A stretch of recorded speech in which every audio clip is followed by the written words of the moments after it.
Welcome to the long-term investor, Dasarte. Thanks so much for joining me here today. I would love for you just to kick us off by telling us a little bit about yourself, how you got here, and start as early as you'd like. Yeah. Peter, first and foremost, I want to say thank you for having me on your show. I still remember when I met you, man. I think we were in Dana Point and you were signing books at a conference. I think it was like the ETF Insiders Conference in Dana Point. You're gracious, you're super nice, and we kind of hit it off, and we've been friends ever since. I've had the privilege of meeting you a couple other times after that in person. I think we went to like TD Link in Orlando when we got to spend some time, and most recently at Future Proof in Southern California. So from the bottom of my heart, I just want to say thanks for, allowing me the platform to come on and have a chat with you today. So thank you. Well, I appreciate you being here. And I got the pleasure to meet your wife and beautiful new daughter who just had her first Christmas.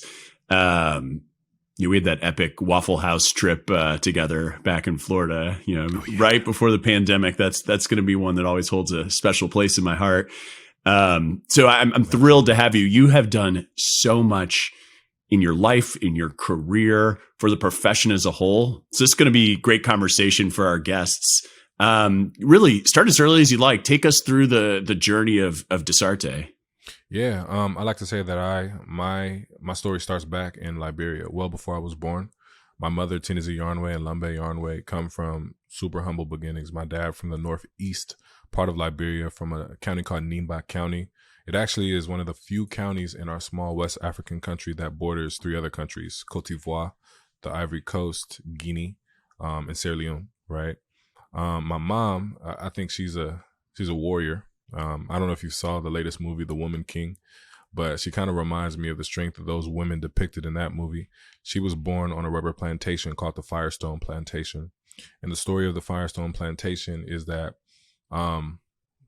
other countries bought 1,000 acres of rich land that housed rubber, right? Natural rubber plants, and got the workers or the natural inhabitants of that land to like mine the rubber for them. And my mom was born on that land.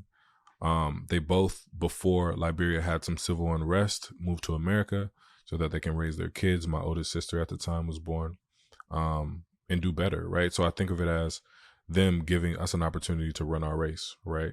By taking that leap across the Atlantic and trying to figure this system and this place out. So my beginnings start there. And you could probably tell through my writing and through the work that I've been able to do in the industry that everything that I do is to impact somebody else, because everything that was done for me was to impact my life and to give me a chance, right? So I hope that through our conversation, we can touch on some of those things, but my journey starts there. And I'm proud of it. And I think that it's the reason why, I have this heartbeat and this grit to continue to press on. Well, and what drew you to the financial services profession in the first place coming out of college? You know what? It was actually, I got lucky, I would say, right? Because I actually wanted to be a professional football player. Like that was my thing. Studied some business, and I thought that it was just a thing to do. I wasn't one of those kids that came out of high school with the exact thing that I wanted to do. When I grew up in a rough neighborhood, man. Now it's gentrified. It's super nice. My mom's been there since 1994. But when we moved from the housing projects that we lived in, the first day that we moved into our house, kid you not, somebody rang our doorbell asking for a drug dealer, right? And we're like, he doesn't live here. We just bought the house. At least this is the story that was told to me. She's like, but the car is right there, right? And we're like, we just bought the house. Whoever that is doesn't live here. And like, they literally set the car on fire, right? So I came from a neighborhood that was like super rough, hard to navigate, unsafe. But to me, I never felt the strain of that neighborhood because my mom and my dad worked so hard to insulate us from the environment. I grew up with refugees, kids that came from Liberia due to the Civil War that slept in our house, and we all slept on the bed horizontally because that was the only way that we could all fit, right? So I say all this to say, in college, I was going to college was a gift, right? I didn't know that I wanted to be in finance. I didn't know that I wanted to be a financial advisor. I think the tipping moment for me came when my football career came, right? So I was a Division I scholarship athlete for the University of California, Berkeley. I played running back at the school for 4 years. Amazing experience. I had the opportunity to sit next to people that had privilege, had access, which opened my eyes to a world of multi-generational wealth creation. So in the sidelines, these were kind of the gears grinding in my head, but I didn't know that those gears would pull me towards financial advising in the investment management space, right? So I applied for like 269 jobs, and the reason why I know the number specifically is because on LinkedIn, if you look, it tells you, right? So out of all those jobs, I got hired to work at Fisher Investments. And it was at that place that I really got to experience the power of compound interest and just learning from legacy families that had built wealth generation over generation. With that in mind, I thought to myself, like, it's possible. It's possible. The things that I've subconsciously been working for since my father died, my father passed away in 2003 due to a terminal illness. It could be done. It's not a dream, right? If I can get the information, get the education, and strategize well enough to execute, I too can create generational wealth and be a multi-generational curse breaker for my family. And that is what I set out to do. So financial services in the industry became the vehicle for not only to give that to myself, but to give it to the people that I felt were overlooked and underserved. So I went on my quest. I think I worked at Fisher for like a year, 2013 to 2014. And my mission was to take this information and give it to the people that needed it the most. Well, then, so you are coming up on or have already reached the 10-year mark in your profession. What are some things that you feel like have changed about the profession since you started? And you've done, being at Fisher, being at a big place that serves the mass affluent, you got a lot of exposure to, what a lot of people benchmark themselves to at times. And now you're really well connected among the financial professionals in our industry. So I guess what do you think has changed in the past decade or so? Yeah, a couple of things have changed in the last decade. Number one, access and resources to the industry are, a dime a dozen, right? I remember when I was striking out to go independent on my own, there was one person that I looked at like, okay, this could be done. And her name was Sophia Bora. I think she was one of the original founding XYPN network members. And she like listed out how she started her business for under $10,000. And at the time I'm 24 and there was literally no other resource to start the business. There was no other resources or people that I knew that I can talk to that were going independent. The track was be an associate at a big firm and stay there as long as you could until you went up, or go to a wirehouse, grow your business, sell that business, or transfer it to another wirehouse, right? It was pretty mundane. It wasn't fun. So I think that just resources and information about financial services, crazy, right? There's a way for everybody to figure out what they want to do and what lane they want to exist in within the industry due to the amount of resources out there. Number two, I say there is a concerted effort to make our industry more diverse and more inclusive versus 10 years ago. I didn't think that was the case. I didn't feel heard. I didn't feel seen. I didn't feel known within the space, right? And I would even say as early as when I met you, and that wasn't too long after I left Fisher Investments, right? It was still sort of that I am the one in the room type of feeling. So I think that there's more of an effort to be more diverse and more inclusive in the space. And number three, I think that the industry is going toward a place of, we call it personal finance, but I don't know if it's really ever been that personal.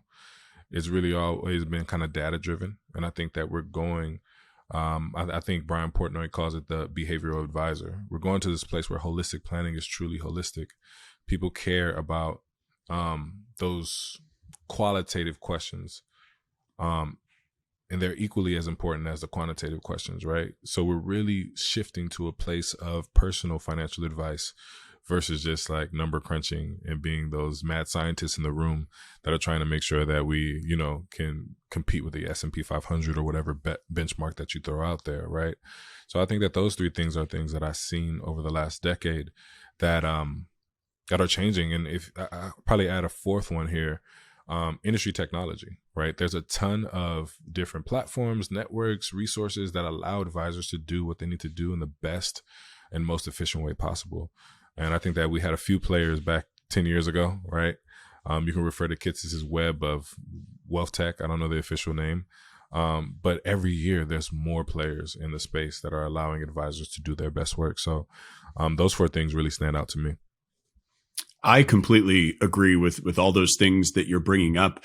And one thing that is nice for us is, sure, it makes our job either easier or more fulfilling, but this also leads to a better experience for our clients. And so I think that behavioral advisor that you mentioned, there wouldn't have been time to service clients in that manner in the past, just because technology wasn't quite as strong. And like you said, you had to be part of one of the big wirehouses, whereas now you can get it done on your own. But I actually want to dig into one of the other points that you made. I mean, you've had a lot of great achievements early in your career. But you've been part of the effort to highlight advisors from underrepresented communities. And I really do want to thank you for your work on that. We all know it's important. And I really do believe firms want to increase the diversity of their service teams, of their clients, because it's good for business and because it's the right thing to do.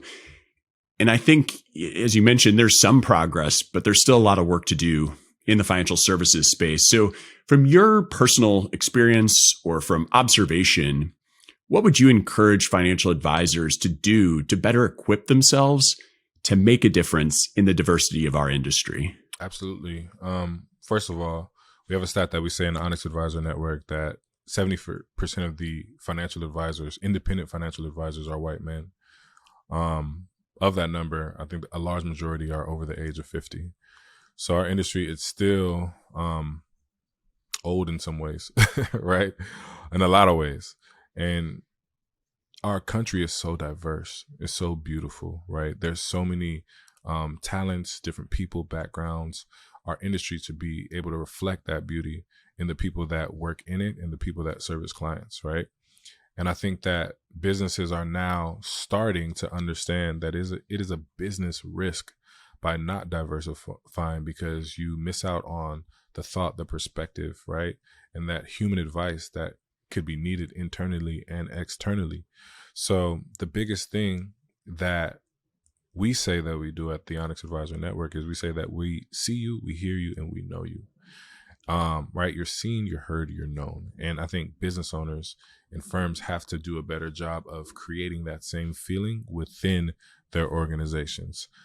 How you can do that and how you can attract that talent is be vocal about it. Number one, right? Like, we want to hire diverse talent. Like, make people feel like they can come to this place and they're wanted, right?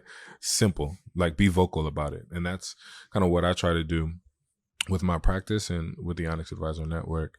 Number two is get proximate. There's so much diverse talent out there, but because, you want the best and the brightest, right, to work at your firm, but there are hidden gems in other places, especially where minority candidates might be. You have to get close to them, right? So they can know. It's one thing to be vocal, but it's one thing to invite somebody or sit beside somebody at the coffee table and tell them, like, hey, this is an opportunity for you. So you have to be proximate. And then number three is just committing to the process. It's not going to happen overnight. The efforts with diversity and inclusion are going to take 5-10 years before they really hit, right? And people really understand the reason and the risk involved with not being inclusive. But if you're able to do all those three things, I don't see why a firm can't experience high quality diversity within their firms. You mentioned Onyx, which I do want to dig into, but one of the stats you threw out, and hopefully I get it right, like 70% of financial advisors are white men, many of whom are over the age of 50. And I'm really fortunate at Plan Corp. I think you know our chief talent officer, Amy Jones, who does a tremendous job. And since she's been at the firm, has changed our diversity, both in gender and in race and in beliefs. And so I think I'm fortunate that somebody is dedicated to making that effort. But for those 70% of financial advisors, I know I have a big financial advisor group listening to my episodes of this show.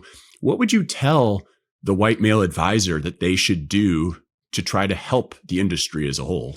Yeah, first of all, shout out to Amy. Amy is a kind soul and a warm spirit. She's been friendly since I first met her. She's amazing. And I appreciate her doing the work and championing diversity and inclusion within Plan Corp.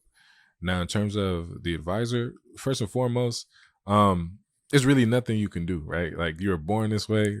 I don't want to like make it seem like it's your fault, but it does become an issue when you don't champion the same things that Amy's championing, right? Like, she's saying we should be more diverse, we should be more inclusive. This is a benefit to our business. And being in a position of privilege, right, whether or not you ask for it, that gives you a huge microphone to be able to champion things that are just right. It's right to have, people in the same position as you. It's right to have talented folks have the same opportunities as you. So I'll just refer back to the first point, which is be vocal. Be vocal. It doesn't help to be an advocate behind closed doors, but it does help when you're vocal about it, right? Because then you influence somebody who is in the same position as you to do the same thing. So I've, early in my career, I had a lot of people when I went to conferences, right? And they'll come to me after the conference like, hey, I've been reading your stuff. It's so good. Thank you so much for just writing your stuff and like the podcast. I love the like all these comments, right? And while I appreciate that, by being vocal about that, right? You build one more listener, you build one more client, you build one more advisor of color who might want to start their own podcast or join the industry, right? So there's just a trickle down effect that happens when people of privilege begin to speak about their advocacy publicly. So I think that's the only thing that I would ask, because I think that's what's missing, right? We don't have enough of that within the space. And I appreciate you for doing all that you can to continue to be vocal about your advocacy. Well, and I appreciate the insight. Hopefully those listening can take those words and apply them to their lives. And like you said, be vocal about it. Use their microphone, whether that microphone is big or small. You'd earlier mentioned Onyx, which I want to get into, the Onyx Advisor Network. Why don't you just kind of with the basics hit us with what that is, why it was started, and what sort of things you're doing right now with it? Yeah, so Emlyn, Miles Mattingly, and I came together late 2020 to create the Onyx Advisor Network. And the reason why we created it, or I guess the background, if I back up a little bit, I met Emlyn in 2017. So in 2017, I had a podcast. At the time, it was called the Young Money Podcast. And it was incredible, man. We got so many downloads. It drummed up so much business. It was like a thing. So Emily reaches out to me on Instagram. He's in Madera, California. At the time, I believe I was in San Francisco. I'm now in Sacramento, where my wife and my family and I live. And he was like, how are you doing all of this? And I was like, you know what, bro? I don't really know. I'm throwing stuff to the wall. It's sticking, it's working, and I'm riding with it, right? And then I proceeded to tell him, like, hey, I will share everything that I'm doing with you, though, right? Like, the tech, the microphone I use, editing, how I do it myself, all of these different things. I'll share it with you. You should do it for yourself. So Emlyn takes my advice, starts his podcast. We get linked up with Niall Bayer. He's currently the CMO of Advisor Circle, and Michael Pollard just jumped out and started his own firm, NGP Financial. And we create this group. We call it Invest Like the West, right? So in that time frame, everybody in that group, I think it was maybe like 12 months, everybody increased their revenue by at least 150,000 in ARR, right? Because we were able to share these tactics, tech, all of these different things. So it got my wheel spinning, got Emlyn's wheel spinning. Like, hey, if we can create this type of impact for ourselves, like, what's stopping us from sharing with people that are overlooked, underserved, or just advocates of a better financial service industry? And that's how the Onyx Advisor Network was born. So with Onyx today, what we do is we provide the resources for financial advisors to go out and build their best practices. We have two types of memberships: the network membership, which allows an independent financial advisor to use all of our services, right? So we have custodial partnerships, CRM, compliance, investment portfolios via Vanguard and Alpha Architect, you name it, financial planning software, Right Capital, Money Guy Pro, Elements. stuff like that. And then we have the community membership of people that might be working at a wirehouse, don't need the tech, right? But just want to be in a community of like-minded thinkers, of advocates, right? Of underrepresented and underserved advisors. Incredible experience. I think it's a on-time initiative and on-time network because our industry needs this, right? So we hope to scale Onyx in the next year, give in-person events to advisors in different parts of the country, and create some proprietary technology that will further allow advisors to go out and build their best businesses. It's been an awesome ride thus far, and I think that we're really going to make a footprint in the industry. Oh, that's exciting that you guys are going to have some in-person events. I know the pandemic slowed people's ability to do that, but I'll be on the lookout to see when those go. I'm sure that'll all be exciting stuff. I was hoping we could pivot and kind of zoom out a little bit more to focus on the primary demographic that you're serving these days, which is business owners. Kind of curious, in your experience, and you've worked with different individuals over your career, what made you focus in on business owners, and how are business owners or even entrepreneurs, how do you feel like they're different from others that you've worked with historically? Yeah, so I've had a long journey in this space, right? Number one, I don't like to make excuses, but being young, being African, just navigating the space and not having true mentorship was definitely an issue for me. So that was difficult for me in the beginning years of my business. I started out working with young professionals in Washington, D.C., moved from there, went back to California. I was working with people that got paid in equity. So equity compensation became a specialty. But as I really started to be introspective about my interests and about my ambition, I found that business owners were the people that I love to work with the most, right? They reflect who I am in terms of ambition, taking risks, being strategic, managing their energy, and having a why attached to the reason why they're even scaling a business in the first place, right? So there was a lot of alignment that I found with business owners. So for any advisors listening, I actually wrote a kind of a playbook called 5 Steps to Boost Your Business in 12 Months, which I talk about choosing a community or a demographic that you really love to serve, because this business can be very mundane. You can burn out, but when you have those people that you enjoy working with, no calendar invite or no meeting on your calendar will be one that you try to avoid, right? And business owners became that for me. So, to your question, business owners need a lot of stuff to do it right? And we what we say is we try to alleviate the stress of entrepreneurship through sound financial planning and investment management. So when you think about that solopreneur, you think about that small kind of 10-person, 20-person business, there's basic things that they need that will help them to make critical decisions like bookkeeping, right? Tax filing, financial planning for the founder, setting up retirement accounts for the founder, that we as financial advisors can easily do. And for us, it seems small, but for them, it's a huge value add, right? Because otherwise they could be doing it for themselves. So I found that high value add for business owners, right? Good fee for business owners, quality engagement and alignment for me. And then it's just a growing market where I live in Sacramento. It's the number 2 rated company city in terms of growth in the United States. The number 2, I think, ranked company for business diversity here.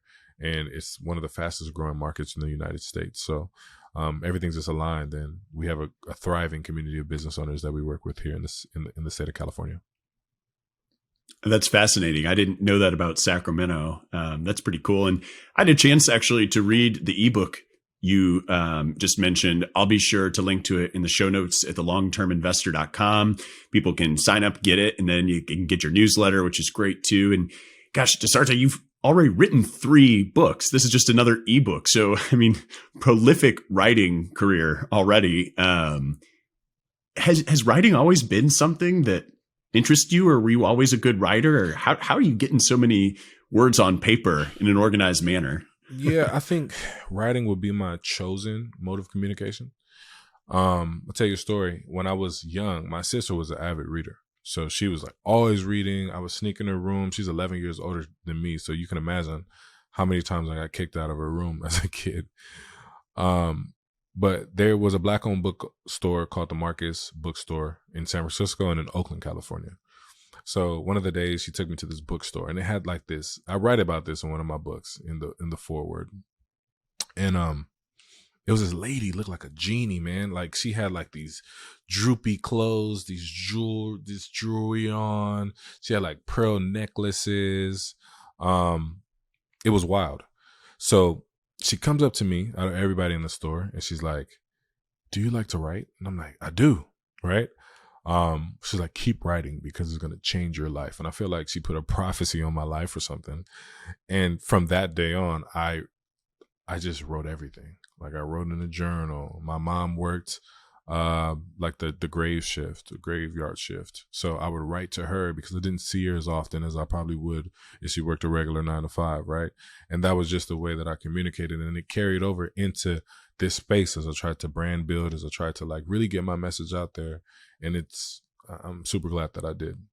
That's such a cool story. I wish somebody had encouraged me to write early like that. And I still write a lot. Honestly, most of the show notes for these episodes are effectively blog posts. I used to exclusively do blog posts, but clear writing, for me at least, helps give me some clarity of thought.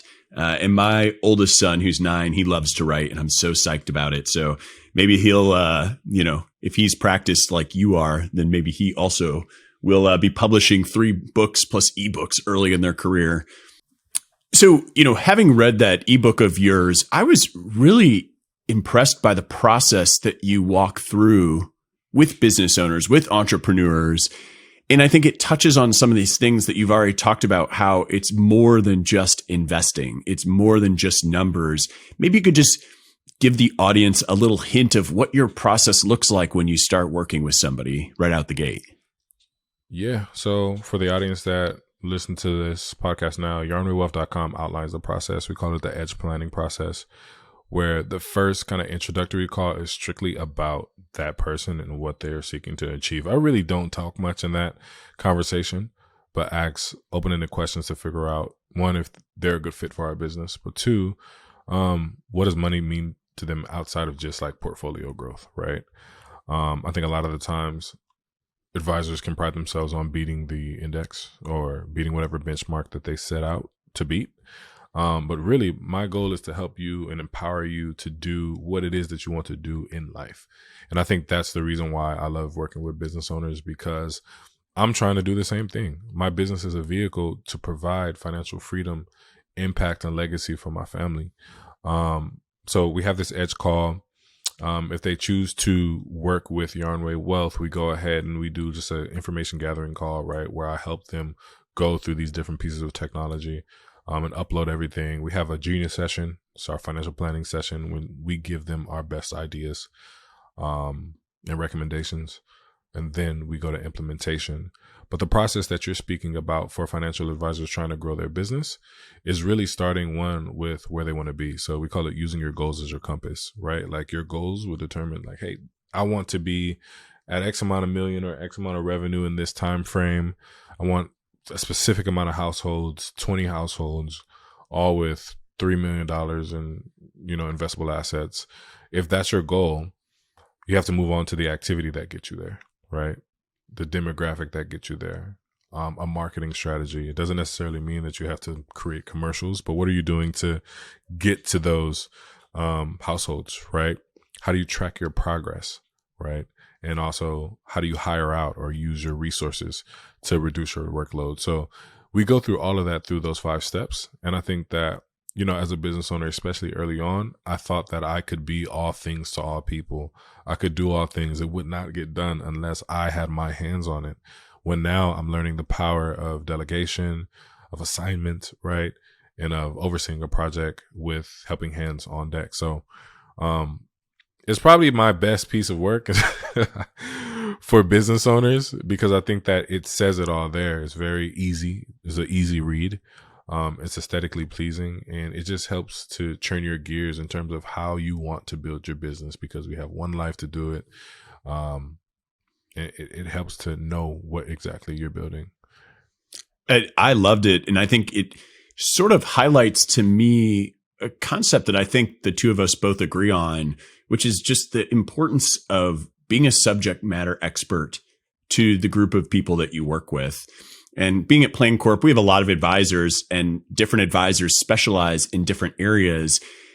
You have chosen over time, you started with primarily people with equity compensation, and over time focused in on business owners. And this ebook that you have is really great evidence of the type of meaningful conversations you can have as a subject matter expert. I mean, do you see any difference in your ability to give meaningful advice beyond just the portfolio, having made that choice? And also, you're well connected. You know other advisors who probably focus in on a specific niche as well. Yeah, for me, I think it shrinks down the world of finance into like what I need to know and what I need to be great at. It can be overwhelming to try to know all things, do all things, again, for every single type of client versus knowing how tax law affects the business owner, knowing the different like strategies you can employ for business owners, knowing exit planning strategies for business owners, right? Like my sole focus is to be the best advisor for the business owner in California. So it's instead of taking like an encyclopedia of different things that I could know, I'm whittling down to the California business owner and how to provide value for that individual.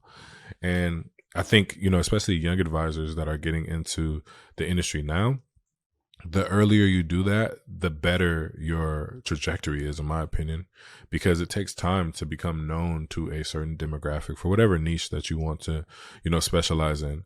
But if you can continue to build that knowledge, you build that expertise, your work speaks for itself. And when that happens, the referral train leaves the docks and the station, and you begin to really start cooking. So I'm happy with knowing that all I have to do is learn this. All I have to do is be on top of this and share that information as much as I can with my prospective clients.